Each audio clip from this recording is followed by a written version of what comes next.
Surah At-Talaq. أعوذ بالله من الشيطان الرجيم بسم الله الرحمن الرحيم ក្នុងនាមអល់ឡោះមហាសប្បុរសមហាអាណិតស្រឡាញ់ يا أيها النبي إذا طلقتم النساء فطلقوهن لعدتهن وأحصوا العدة واتقوا الله ربكم لا تخرجوهن من بيوتهن ولا يخرجن إلا أن يأتين بفاحشة مبينة وتلك حدود الله ومن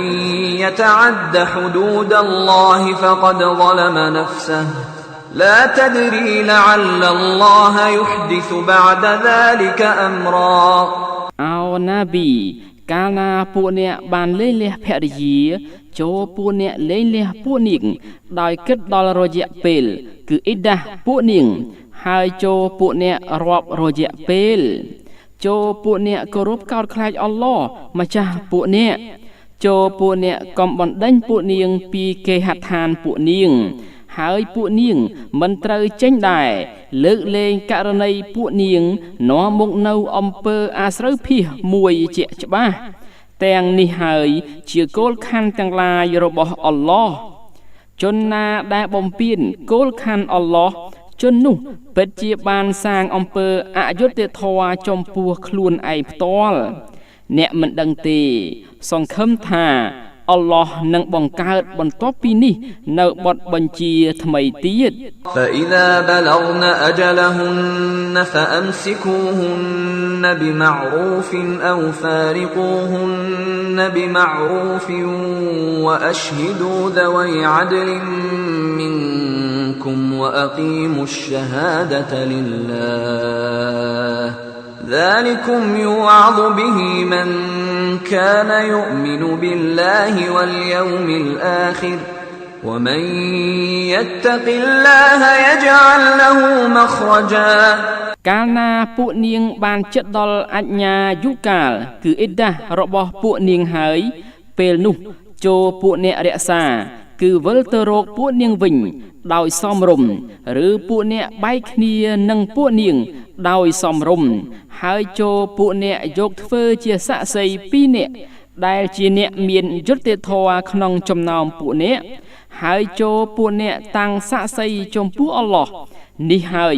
ដែលគេរំលឹកចំពោះអ្នកដែលជឿនឹងអល់ឡោះព្រមទាំងថ្ងៃអវសានក្នុងករណីនេះហើយជនណាដែលគោរពកោតខ្លាចអល់ឡោះលោកនឹងចាត់ឲ្យជននោះមានច្រកចេញ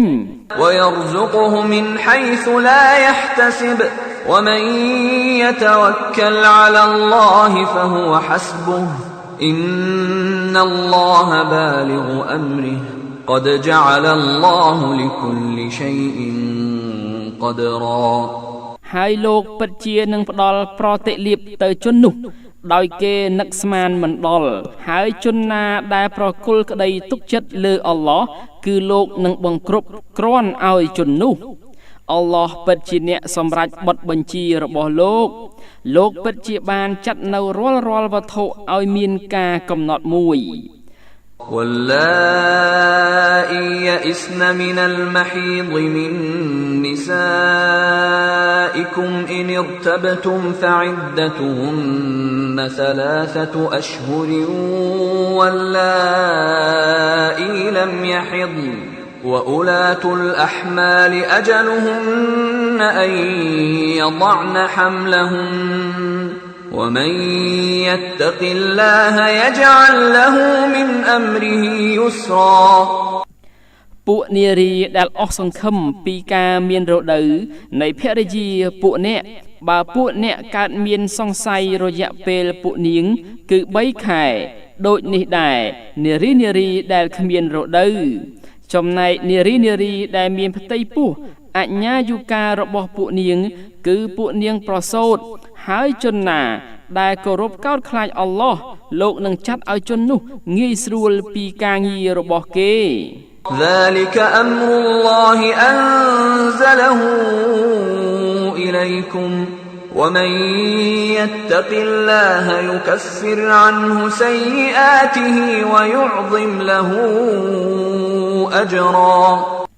នេះហើយបទបញ្ជាអល់ឡោះលោកបានដាក់ចុះទៅកាន់ពួកអ្នកហើយជនណាដែលគោរពកោតខ្លាចអល់ឡោះ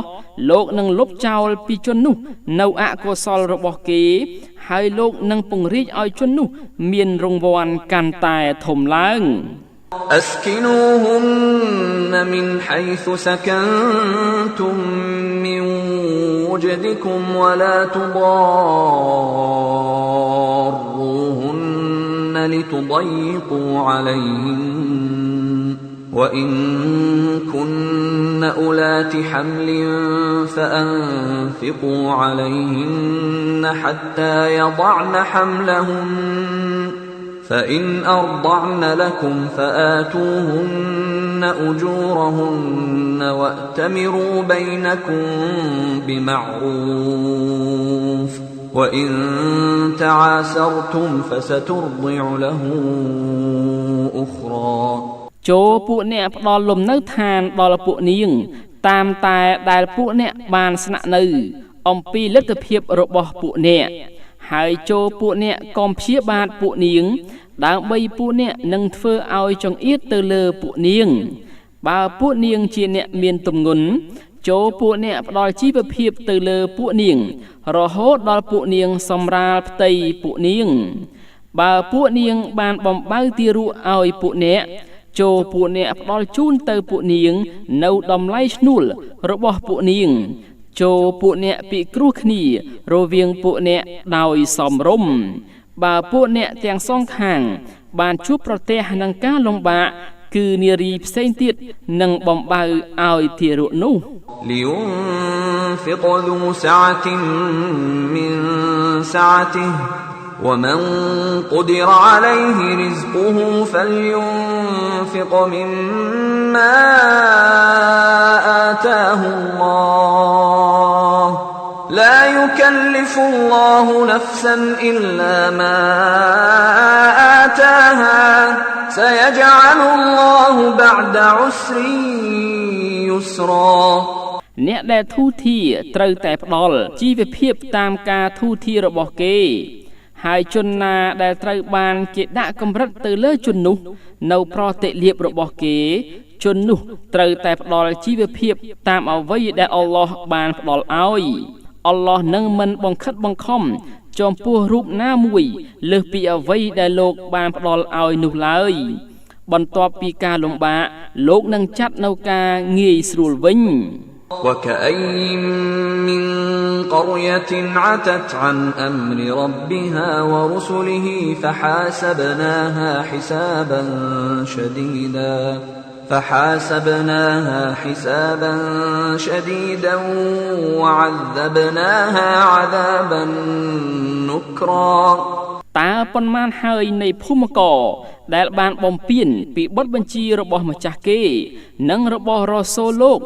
យើងក៏បានទូទាត់នឹងភូមិករនោះនៅការទូទាត់មួយដ៏តឹងតែងបំផុតហើយយើងបានធ្វើទណ្ឌកម្មភូមិករនោះនៅទណ្ឌកម្មដ៏អស្ចារ្យ فذاقت وبال أمرها وكان عاقبة أمرها خسرا ភូមិករនោះក៏បានភ្លក់រសជាតិនៅផលវិបាកនៃទីបញ្ចប់ការងាររបស់គេហើយទីបញ្ចប់នៃការងាររបស់គេគឺជាការខាតបង់មួយ أعد الله لهم عذابا شديدا فاتقوا الله يا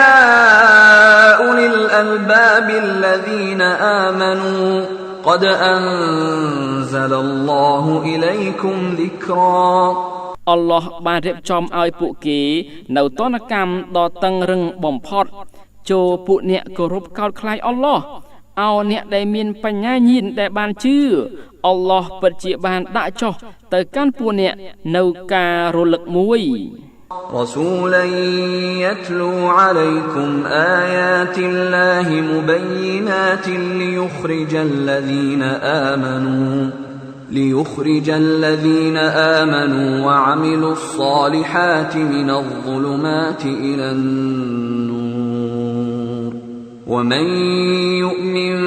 بالله ويعمل صالحا يدخله جنات